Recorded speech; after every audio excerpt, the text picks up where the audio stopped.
Hey guys, this is Josh from the Ill-Equipped Kitchen here.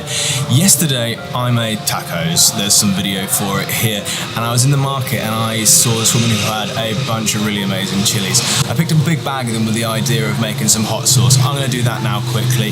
So let's get into the kitchen. I'll show you what you need for it exactly, how we can get started. So come on, let's go get in the kitchen. So for this chili sauce, we're going to ferment it. And here's the things that you're going to need. You're going to want some garlic, a few little knobs of ginger, half an onion, a pretty decent amount of sea salt, around 1 litre of water, 2 limes, and of course, chilies. We're going to need something to ferment it in. What we're going to have to do with the chilies is we're going to have to take off the tops, slice them in half, and a word of caution.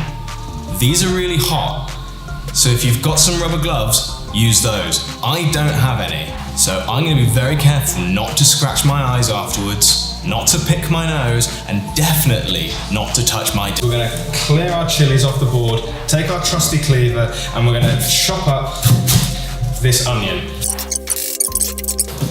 The garlic, we're going to want to have about half a clove of garlic, like that. And we're going to want to do the same with our ginger. Let's take the skin off this ginger.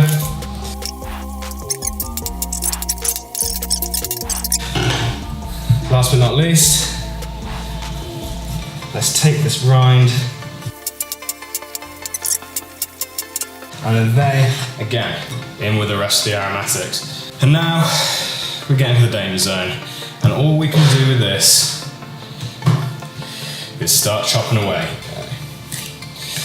And we want this sauce to be super spicy because that's how we roll.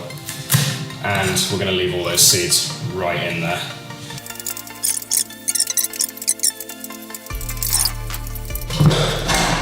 So, here are all of our chilies. Now, what we want to do is we want to get our salt in the jar. I don't know the ratios. It's about, half, like a half of a cup, about, I don't know. And then let's get a bit of our water in. And all of our aromatic stuff.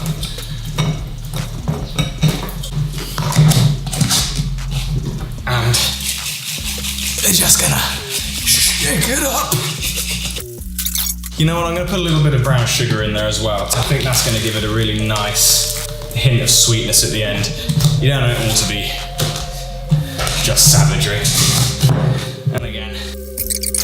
Now, let's get our little babies in there. Alright. Let's cover that up with water. And all of the good bacteria. Not that much. Oh, it's gone everywhere. And then let's give that a good mix up. All of these chilies have come from the market and they have all kinds of bacteria on them, and they are going to feed and start producing carbon dioxide. All the bacteria is burping, so make sure you burp this because who knows what may happen. It may explode. Probably won't, but just be careful. So let's leave this alone for a week and a half. So yeah, fade. 1 week later. So guys, this has been fermenting for the last week. It's looking great. I've been turning this over every day just to keep it covered in the liquid because we don't have any stones to weigh it down.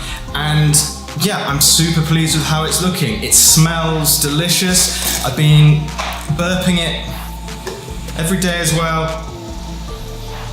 It's super fruity now, and there's that kind of slight funk from the fermentation process. This is going to be so tasty. So what we're going to do now is we're going to stick it in the mortar and pestle, and we're going to grind it all up. We want to keep this shelf safe. So there's 2 ways you can do that. You can boil it, which I don't suggest because there's no point in fermenting it if you're going to boil it, because you're just going to get rid of all that really good bacteria that's going to be good for you, and it makes it, in the end, taste how it tastes. We're going to add apple cider vinegar to this.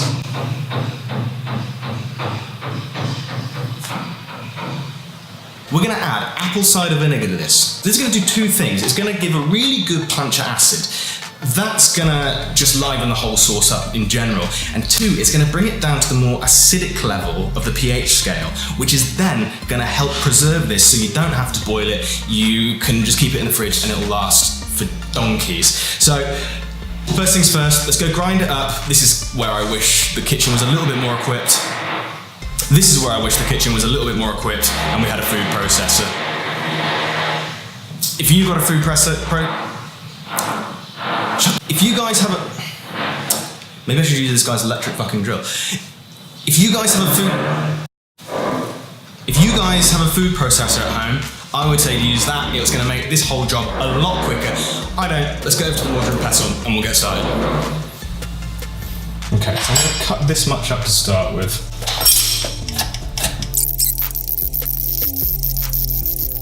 Okay, now we're going to put this into our grinder.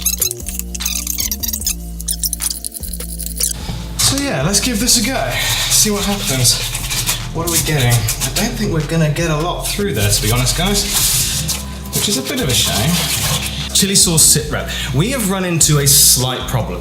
The problem being that the chilies that we bought were Birdseye Chilis. Now, they are not the meatiest of chilies. As you can see, there's a kind of just a mix of the chili seeds and the skins.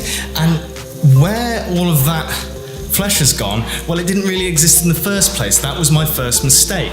What we're gonna have to do is make something that actually is a little bit more local, is a little bit more Cambodian inspired.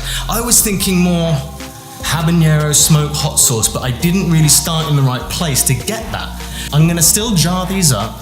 I'm still gonna add the vinegar. We're gonna have it more as a kind of chutney. And I know this isn't what I set out to do, but in the end, that's gonna be just as tasty. We're gonna need to find some chilies with a bit more meat on their bones. I'm thinking habaneros, I'm thinking Scotch bonnets, I'm thinking even maybe jalapenos, because it doesn't need to be killer hot.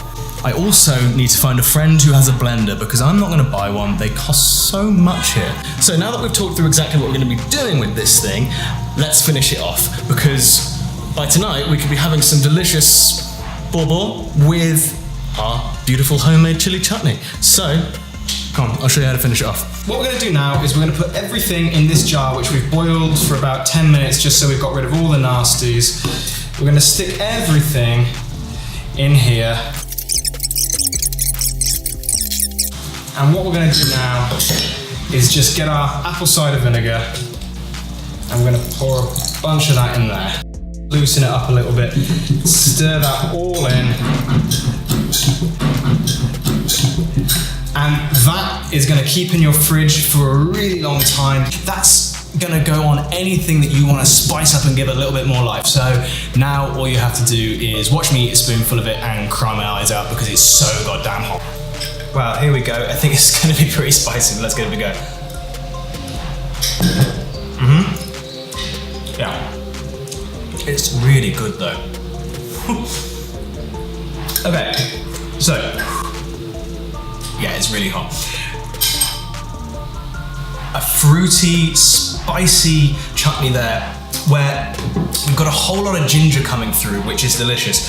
The garlic is there, the onion is giving it a kind of a funk, but softening down that spice a little bit. I mean, it's spicy, don't get me wrong. That is a really good start in my eyes to something that we can build on. It's really delicious, but it's not what I set out to make. I set out to make a chili sauce. My next step now is to find a friend with a blender and some more meaty chilies. So that's part one done, our chili chutney. It's delicious, go and make it. You can put it on anything. Make a big batch like this, it'll last forever. Guys, if you like what you've seen today, make sure you subscribe to the channel and click notifications so that you can be told when that next chili sauce episode is coming out. Like, comment, subscribe, do all those kind of things that all the YouTubers tell you to do. If you do, it would really make my day. But yeah, thanks a lot guys. I'm gonna try a little bit more of this and end on a mad chili face. It's not too, yeah, it's hot.